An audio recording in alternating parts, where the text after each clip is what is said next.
Hello and welcome to Dragnet Live from OTRGold.com. I'm your host, Austin Bach, back with my usual whatever's going on with my face. If this is your first stream, we're here every Monday, Wednesday, and Friday listening to one episode of Dragnet until we have listened to all 310 episodes currently available. Roscoe says, I should have a guest host sometime. I agree. Now would be a good time to have that. But actually, I'm going to move this over here so I'm looking this way. Reduces it slightly. I would like to do that. I'd also like to get some people on here that are also, that maybe have other channels or other podcasts too, and chat with them. It's good to be back with you. It's been just horrible past few days, and my heart's been heavy, but I appreciate all of you and the joy that you bring into my life. So thank you for being here. Today we're listening to episode 200. The title is The Big Rip. It's about a string of safe burglaries that break out in Los Angeles in the past 2 months. 35 safes have been broken into. They know there's more than one man in the operation, and they've got no lead to the thieves' identity, but they have to go track them down. So that's what we're doing today. If you'd like to join us here in chat, please go to the OTR Gold channel, which you can get to if you're watching this from OTR, if you're watching this from the Old Time Radio Archive. Click the link in the description. It'll take you to the video from the OTR Gold YouTube channel, and you'll be able to comment from there. Quick shout out to, and let me pull up the chat so I get everybody here. Quick shout out to Life with Roscoe, Nell, Ronnie, So Over It, Tune the News, Andrea, and 7B and AZ. Thank you all. Happy Friday. Okay, so let me get today's show started, and then I'll go on mute, and we'll chat in the chat.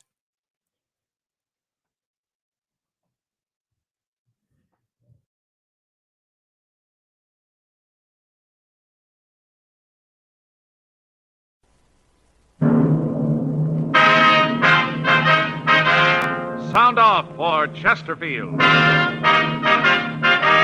Chesterfield is best for you. First cigarette with premium quality in both regular and king size. Chesterfield brings you Dragnet.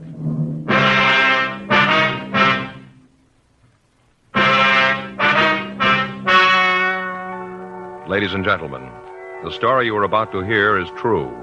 The names have been changed to protect the innocent.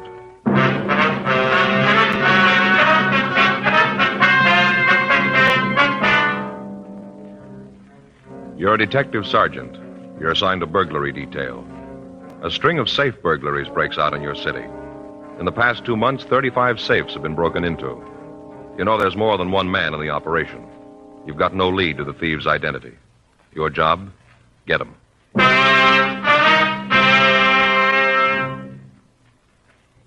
Years ahead of them all. Chesterfield is years ahead of them all. The quality contrast between Chesterfield and other leading brands is a revealing story. Recent chemical analyses give an index of good quality for the country's 6 leading cigarette brands. The index of good quality table, which is a ratio of high sugar to low nicotine, shows Chesterfield quality highest. Chesterfield quality highest.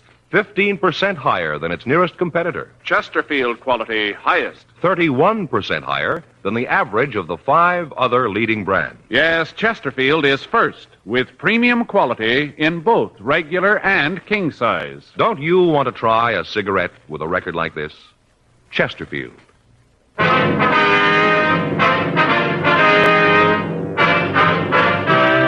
Dragnet, the documented drama of an actual crime. For the next 30 minutes, in cooperation with the Los Angeles Police Department, you will travel step by step on the side of the law through an actual case transcribed from official police files. From beginning to end, from crime to punishment, Dragnet is the story of your police force in action.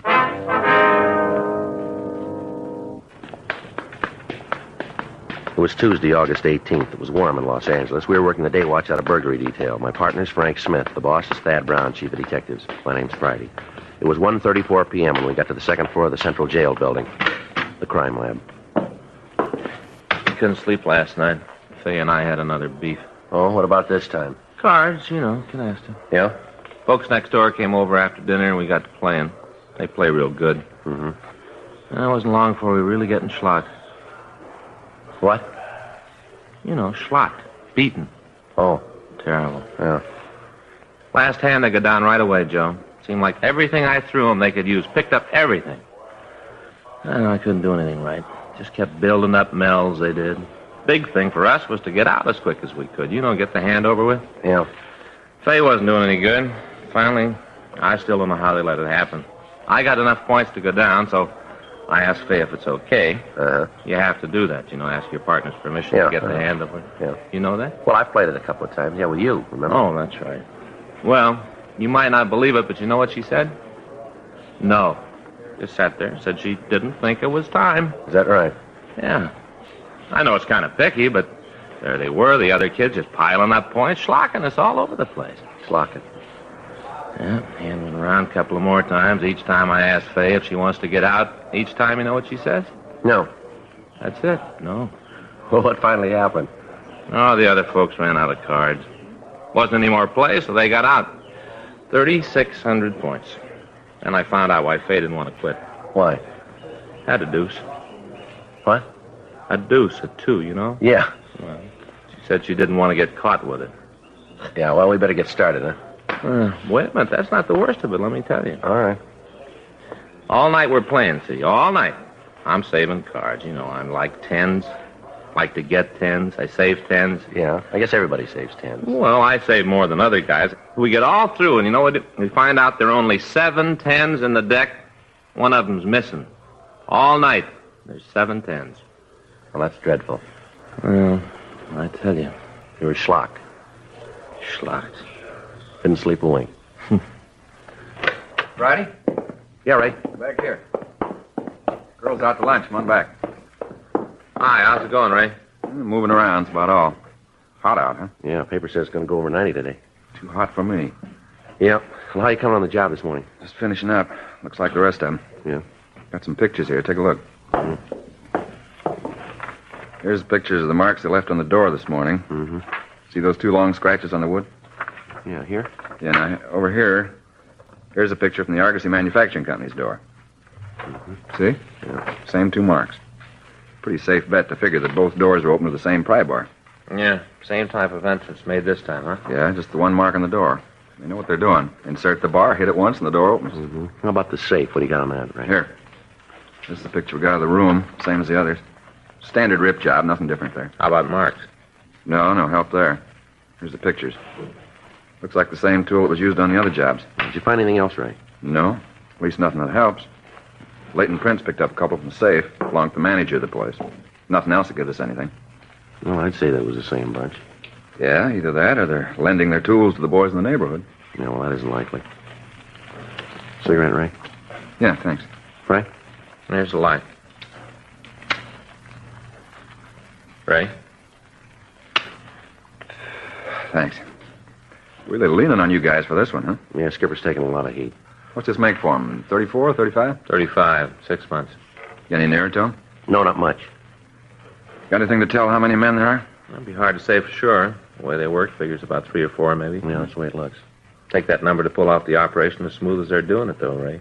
You got anything at all to work on? Well, we checked around town. There aren't any rumbles. One of the tightest gangs that we've seen in a long time. Doesn't seem like anybody outside knows what's going on. We checked the places around. Nobody's spending a lot of money they can't account for. How much they take so far? Well, what they got this morning, let's see, it comes to a little under $36,000, doesn't it, Frank? Yeah. What about you, Ray? You turn up anything we can use? Nothing that points anyplace. We know how they got in, how they hit the safe. That isn't going to help much. Same M.O. as the others. You haven't got any idea who they are, huh? No, nothing. Had any idea who they are, we could maybe use the anthracene on their tools. That's great. We got to find the tools before we use that. We got no idea where they plant them. Mm-hmm. Seems that one of your informants would be able to come up with something on it. Yeah, you'd think so. We've checked them all, Ray. No leads to the gang. Doesn't seem there's anybody in town that knows who they are. Anybody new operating around? No, we checked that out, too. We had the stats office make so many runs that they're wearing out the cards. M.O. isn't new. It's been used before, but all the possibles have been checked out. Stuff from Brereton up at CII, the other lead from the APBs, they've all been cleared. No, we got just what we started with. The gang working when they want to, where they want to, and there's nothing we can do about it. Well, I wish there was more I could do to help out. Yeah. I gotta get back to work. Got some precipitant tests homicide wants this afternoon. Yeah, well, we'll see you later, Ray. Right. You want this stuff booked? Yeah, we'll take care of it. Okay. Excuse me a minute. Yeah. Crime lab, Pinker. Yeah? Yeah, they're both here. Which one? Yeah, hold on. Joe? Yeah? You, office. Thanks. Friday. Oh, yeah, Chandler. Uh-huh. Wendy called. Yeah, well, what's that number? 4? Right. Yeah, I'll call him right away. Right, bye. Chandler, huh? Yeah, Don Jackson called, said he wanted to get in touch with us. Jackson? Doesn't ring any bells. It's the guy we pinched last month. Remember? Looked like the guy who was in on the service station jobs. Oh, yeah, I remember. Guy with the waxed mustache, huh? Mm-hmm. Hello, Don Jackson? Well, could I speak to him, please? Don, it's Joe Friday. Yeah. Mm-hmm. Yeah, well, it's 1:47 now. Take us about 10 minutes. How about 2? All right, fine. Yeah, we know where it is. Right. We'll see you there. All right, bye. What's he want? He wants to see us about the rip jobs. Yeah? Says he's got a rumble on him.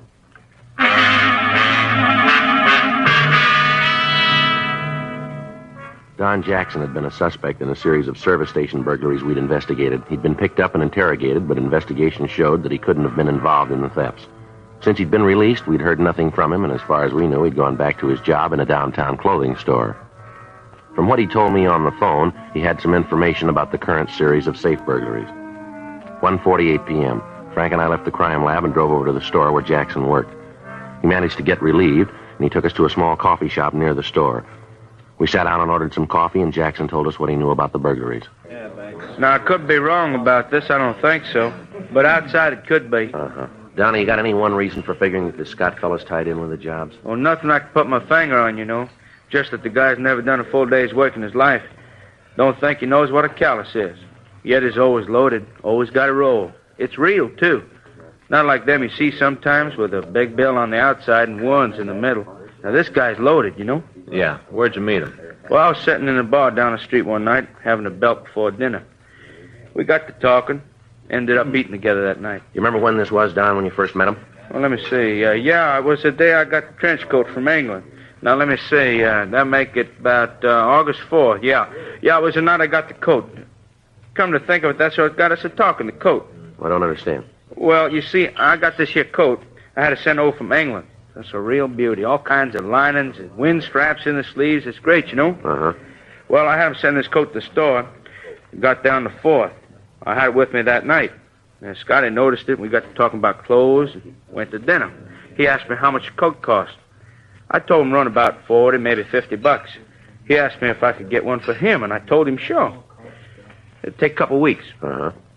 Well, he asked me to send a letter to my friend Airmail Special and ask him to send the coat over by express. I told him I would, and then he asked me if I wanted to pay me then. Yeah. I told him no, wait till I knew just how much the coat was going to run. You know, duty and postage and all that. Yeah, I know. Well, he said that'd be okay with him. I saw him a couple of times after that, and every time he'd ask about the coat, I told him that was in the works, you know. Mm-hmm. Well, finally got the coat. It was beautiful. Never saw the guy again. I'm out $46. Crummy Scotty, leave me with that coat. My own money, too. $46. I don't make enough to lose that kind of money, you know. Well, that's too bad, Jackson. But why do you figure this Scott had anything to do with the burglaries? Well, now, I just told you. For one thing, the money. Always had a lot, but he never had a job. No place to get the money. Not only that, but one night, well, I saw him. We were going out to dinner. And he said he couldn't quite make it then. That something had come up. That he had to take a rain check, you know. Uh-huh. Well, I asked him what had come up, what was so important. He said he had to see a guy over in East L.A., some sort of a business deal. You say what this deal was about? No, he wouldn't say. The next day he shows up loaded. Got a roll on him, choke a horse. Now, I asked him where'd he get it. I kid him about being one of the guys who ripped the safe in the Argosy plant. What'd he say to that? Nothing, just got real serious, you know. Asked me why I asked him that. What made me think he was in on the job? I kept telling him I didn't know anything about it. I was just kidding. He finally bought it and said it was okay, but he said I shouldn't go around saying things like that. All right, go ahead. Well, I got the coat and looked Scotty up to give it to him. Wouldn't pay for it. They lost the coat thing up or something. I don't know, sent the wrong size, and I'm stuck with it. He wouldn't have anything to do with it. I figure since I ordered it for him, it ain't my fault that it's big. He should pay for it, $46. Now, any way you look at it, I laid out the dough. I figured he should make good on it. He wouldn't do it. And I got sore, and I figured that maybe you'd like to know how he acted about the Argosy job. Lousy bum. $46 that coat cost. You know where the Scot lives? No, I haven't got the slightest idea. But I got his phone number, though. I'll give you that. Can you give us a description on him? Sure, he's a sneaky little guy. No wonder the coat won't fit. Little bitty guy, Yeah, now you say his full name is Leonard Scott, is that right? Yeah, crummy bum. I hope you get him. Well, we'll talk to him, Don. He knows something about it. I'll bet money on it he knows. Say, I don't like to bring this up, but you guys could do me a big favor, What's that? No, I don't suppose you could. What is it, Don? You know anybody could use a size 52 trench coat?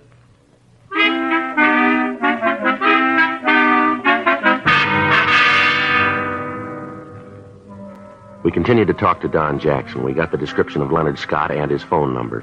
3:15 p.m., we drove back to the city hall and checked the name through R&I. We came up with several possibles. The mug shots were pulled on them, and they were shown to Jackson.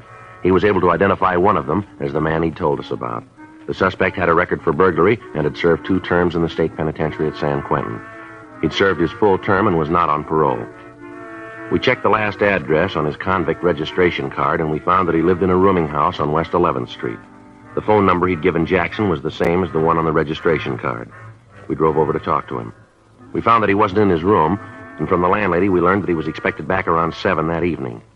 We checked his room in company with the landlady, and then we called the office and told them where we were in the event they had to contact us. We waited in the living room of the house for the suspect to return. 7:15 p.m. Joe. Yeah, he matches the description, doesn't he? Come on. Just a minute. You Leonard Scott? Yeah. Who are you? Police officers like to talk to you. What's this all about? Be better if we went up to your room. Oh. All right, come on up. Can't you give me some idea what this is all about? We'll talk to you about it. Go ahead. Open the door. Go ahead. Yeah.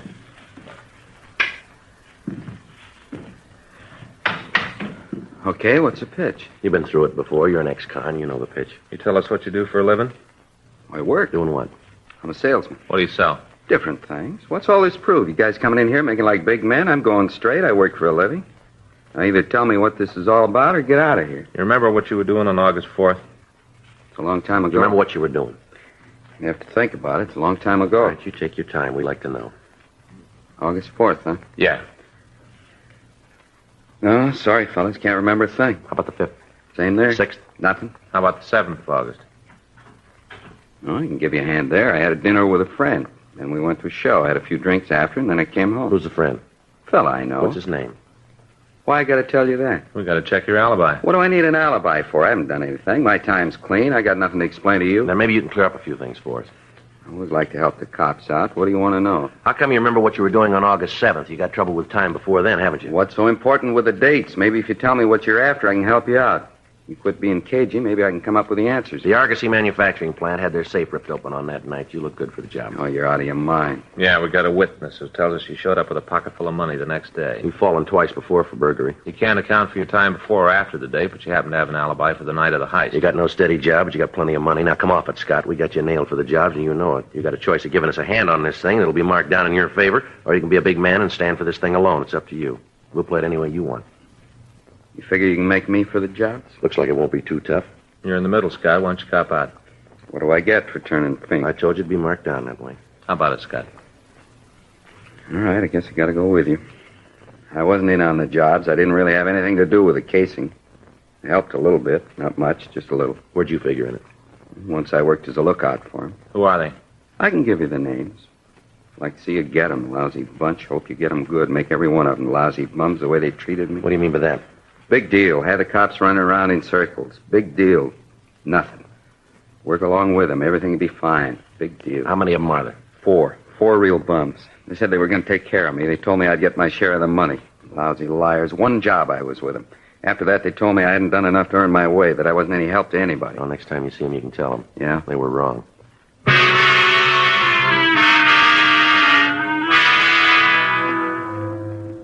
We got the names of the 4 men who were involved in the burglaries. We took Leonard Scott down to the city hall and pulled the packages on the 4 suspects. He gave us a positive identification on them. We checked with Captain Wisdom, and it was decided to wait until we could catch the suspects in the actual attempt to commit a burglary. We checked out the address of the 4 suspects and got as much information as we could on them without letting them know that they were under surveillance. Additional teams of men were assigned to the stakeout. Each of them was watched 24 hours a day, and each of the teams of detectives were in constant contact with the burglary division. 2 days passed. None of the suspects made any attempt to make contact with the others. We met with the district attorney, and it was decided that in the interest of bringing the gang to justice, the first suspect, Leonard Scott, should be released from custody to act as an informant for us. He would be kept under constant surveillance. Frank and I were assigned to follow him. In the next 3 days, he went about his business as usual. Each evening, he'd leave his rooming house and walk through the bars in the downtown area. He told us that contact and information regarding the burglaries was made by the leader of the gang, one of the suspects named Howard Ramsey. On Monday, August 24th, we saw Ramsey approach Leonard Scott. They talked briefly in the rear of a bar on 6th Street, and then Ramsey left. We waited for about 15 minutes, and then we saw Scott leave the bar. We followed him down the street to an all-night coffee stand. We sat down next to him at the counter, and at the first opportunity, he told us what Ramsey had said. You guys haven't got long to wait. What'd he say? Deal's set. It's going to be a machine shop out in West L.A. Rumble is the safe has over 25 grand in it. Biggest job they've tackled. You say how it's going to work? Yeah, I'll fill you in on it. Thought you might want to get in touch with your office, so. How's that? They're going to work tonight.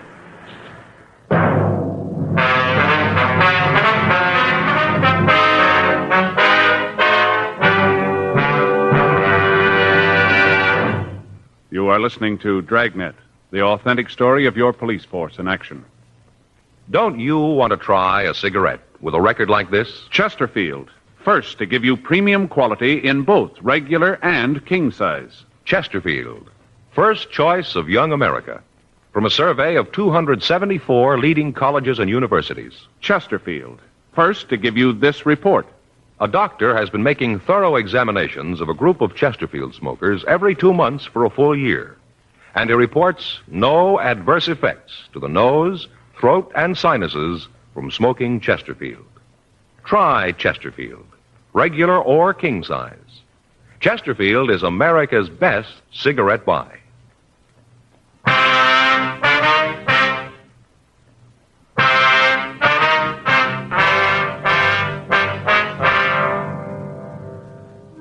"9:32 p.m. We got the rest of the story from Leonard Scott.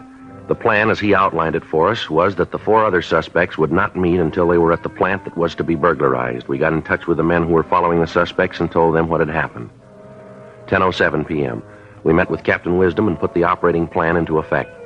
It had been arranged that all of the men following the suspects would be in 3-way radio cars so that constant communication could be kept between the units of the operation.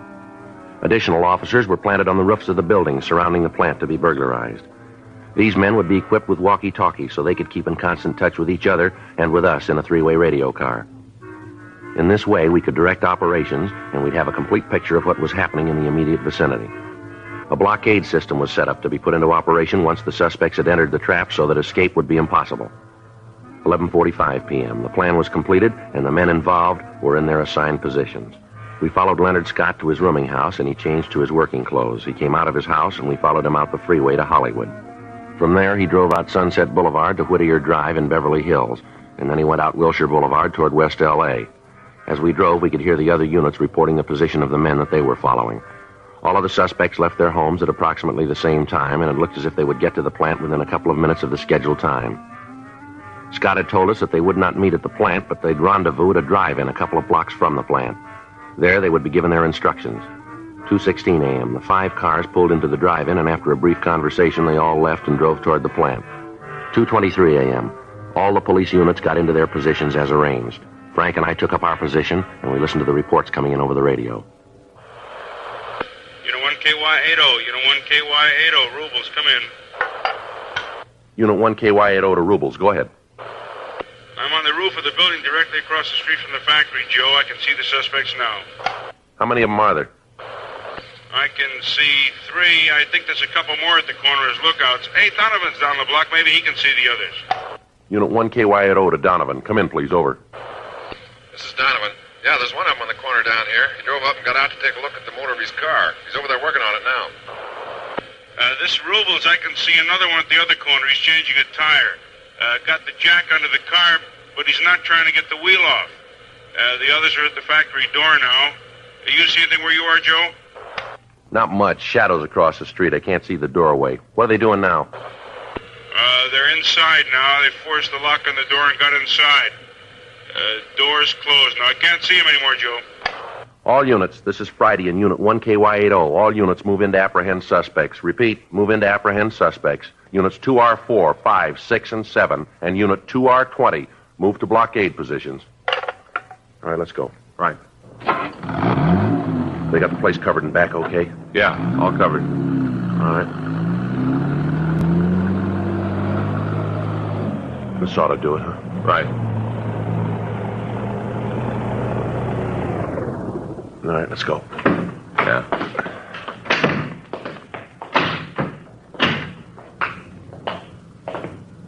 Well, I got the lookouts. Yeah, I see. Well, let's take it easy, huh?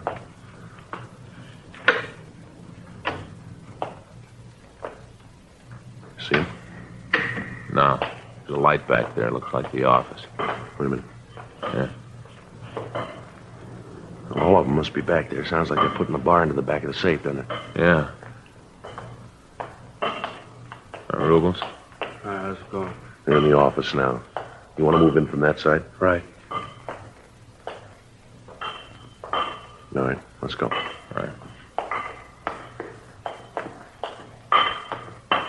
Come on, get on it. We haven't got all night. That safe built like a sardine can. There's no reason to take this long. We're doing the best we can. We got the 1005 bricks giving us trouble. Here, let me take a look. All right, hold it right where you are. Cops, let's get out of here. Watch him, Joe. I'll get him. Right. Come on, Ramsey. You got no place to go. The building's surrounded. Back here, Joe. Get out of here, cops. You're never going to take us. Hold it up. Don't shoot anymore. I give up. Come on, cops. Come on and get it. He ain't talking for me. I've had it. I don't want any more shooting. I give up. All right, throw your guns out here. He's mine. All right. Come on out of there. Get over there. Get your hands back of your head. Stand right there and don't move. I gave up, didn't I? I didn't want any more of it. Come on, Ramsey. Your partner was smart. Why don't you play it that way, too? You come and get me, cop. All right. You win. I'm out of shells. Don't shoot. Throw that gun out here. All right, now come on out of there. Keep your hands back of your head. Come on, move. That's good right there. All right, all right. Come on, Ramsey. Over there next to your partner. Now stand still, both of you. Put your hands against the wall. Stand still. I don't move. All right, they're clean, Joe. All right. There were three of them. Where's the other one? I made a break for the front door. They got him out there. Lousy luck all the way around. How'd you know? Who told you? That doesn't make any difference. Well, somebody had to tell you. You'd never found out if somebody hadn't told you. Yeah, that's right. Come on, let's go now. Well, who told you? Who turned Fink? Somebody had to tell you, didn't Well, he? don't you worry about it, mister. What do you mean? You're going to have a lot of time to figure it out. Now, let's go.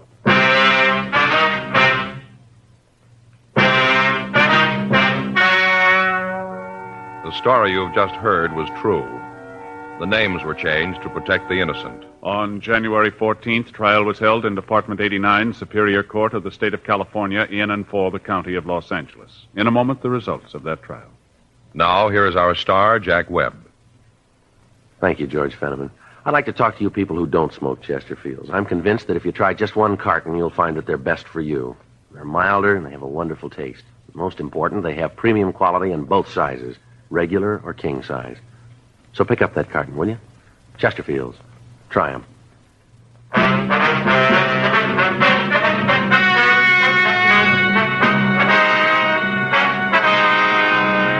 Howard Allen Ramsey, Jack Irwin MacArthur, and the other two suspects were tried and convicted of 15 counts of burglary in the first degree. They received sentences as prescribed by law.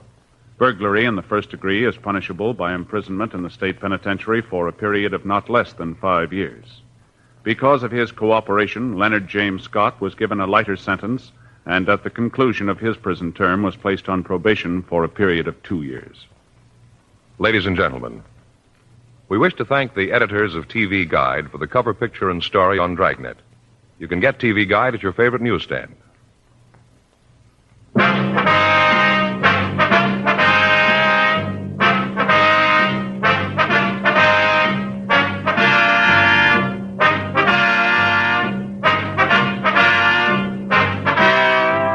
You have just heard Dragnet, a series of authentic cases from official files. Technical advice comes from the Office of Chief of Police W.H. Parker, Los Angeles Police Department.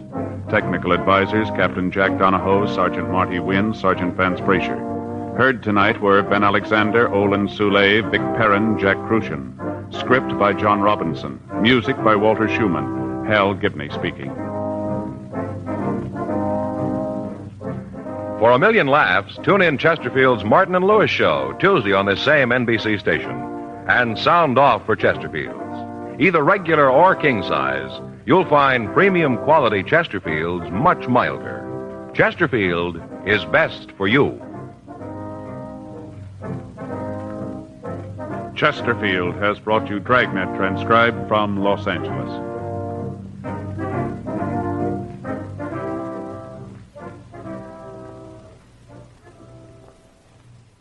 Now, new Fatima has the tip for your lips. Fatima tips of perfect cork.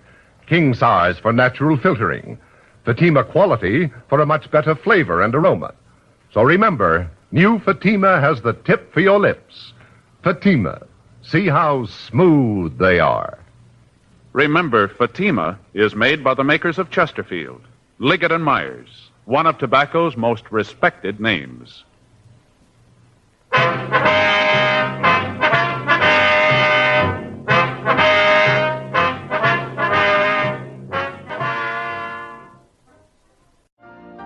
You've been listening to the OTR Gold Network.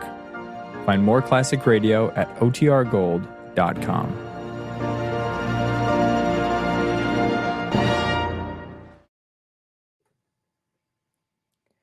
All right, and I hope you enjoyed that episode. Let's go back here, full screen. Jeff Regan, so let's see. Life with Roscoe is suggesting something for the upcoming Listener's Choice streamer. It's the Members' Choice live stream, which is going to be next Wednesday. I think that's the third Wednesday of the month. Double check that that's the third Wednesday. Yeah, it is. So next Wednesday, we got Listener's Choice, or Members' Choice. That's where a channel member gets to choose a radio program that we listen to. It's streamed Wednesday night at 6 p.m. If you're interested, that's for anybody on the channel. They just, the choices are picked by channel members. So Jeff Regan, I think I've heard of this program. Is it like another detective show, Confidential Investigator? I'll look into that. If you have other questions or other suggestions, channel members, let me know. Whoa, Life with Roscoe, thank you for the generous super chat. I appreciate that. Michael K. Fatima is guilty of causing how many deaths? I don't know. It's hard to track. But yeah, PSA, if you are smoking, please try to stop for your own health. Please try to stop. And if you haven't, don't even start. Also, let me pull that up. Was that on YouTube? I thought I normally disable comments on the Old Time Radio Archive channel because I want all the conversations to happen on the OTR Gold channel. So I think I missed that this time because I've seen a few come through. So the people in the chat at the Old Time Radio Archive channel, thank you for being here. Thank you for tuning in. But click the link in the description. It'll take you to OTR Gold. Go there and subscribe. And then you'll be able to chat there, and you can see all the other chats that you may be wondering where these comments are coming from. It's an olive procedural, is what Addie says. I don't know what that is. All right. So Raymond Burr's in it. Great. Okay. Well, I wish everybody, again, well, thank you all for tuning in. And then I wish you all a great weekend with all your plans. Hope it's nice and relaxing for you. And hope to see you back on Monday when we continue with episode 201 of Dragnet, where I won't say we're in the final stretch. The final stretch is going to be when we hit 300. But then after 300, there's only 10 more episodes. So we're almost 2/3 of the way through this adventure. Thank you for tuning in every stream. I appreciate it so much. Cool. Well, have a great weekend, everybody. And until next time, be good. Stay safe. I appreciate every one of you. Bye.